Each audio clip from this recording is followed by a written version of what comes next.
Nous croyons en l'excellence qui n'exige pas de mots, car elle est riche de gestes.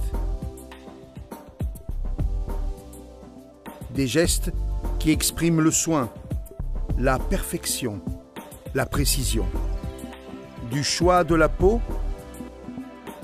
à la phase de la coupe,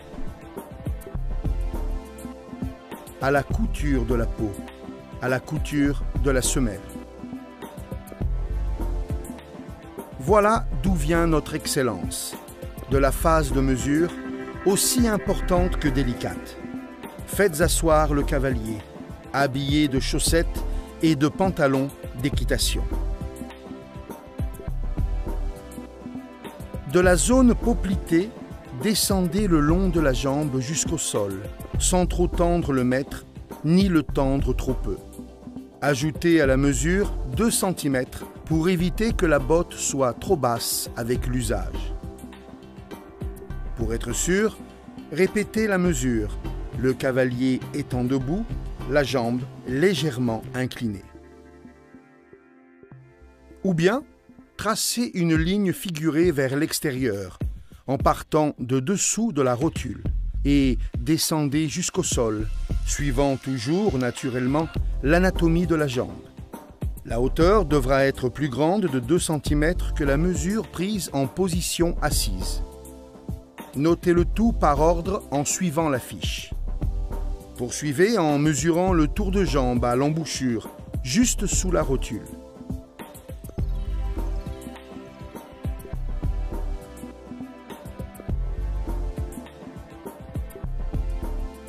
Mesurez ensuite le mollet, en recherchant le point le plus robuste.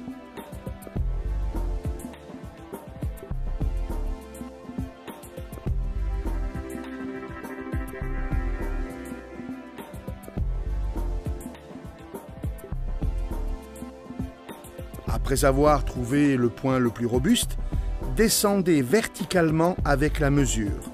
De cette façon, vous obtiendrez la hauteur à laquelle se trouve le mollet.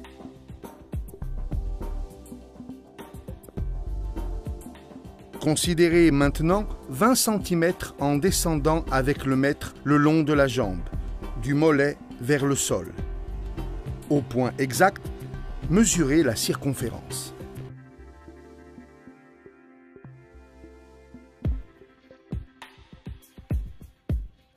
Répétez l'opération que l'on vient de faire, mais en considérant 15 cm, toujours en descendant avec le mètre le long de la jambe, du mollet vers le sol.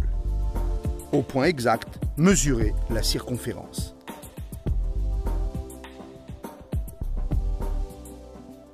Mesurez ensuite la circonférence au-dessus de la cheville.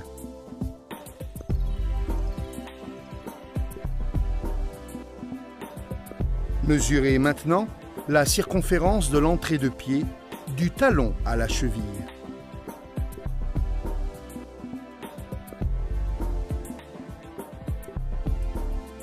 Poursuivez le long du pied et prenez la circonférence à la hauteur du cou de pied, en faisant passer le mètre sous le pied.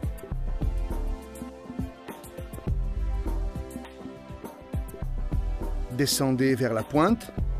Mesurez maintenant la circonférence de la plante du pied à la hauteur du point d'attache des doigts. Enfin, tracez le gabarit du pied en tenant le crayon bien vertical et évitant toute altération du trait. Demandez la pointure normalement portée ou, pour plus de sécurité, faites chausser une bottine Sergio Grasso de la ligne classique Tecnologia ProConf. Maintenant, faites choisir au cavalier le modèle de la botte qu'il préfère. Rappelez-vous aussi de toujours considérer quelques précisions importantes. Une jambe n'est pas toujours identique à l'autre. Mesurez-les toutes les deux. Les jambes et les pieds sont plus détendus le matin que le soir. Il est important d'en tenir compte. Tout comme il est important de savoir si le cavalier porte des semelles orthopédiques, s'il souffre de rétention d'eau, s'il a des os saillants ou d'autres particularités. La différence entre qualité et excellence passe par le soin du détail, dans toutes les phases. Voilà comment naît notre excellence, chaque jour, car notre griffe reflète votre main aussi.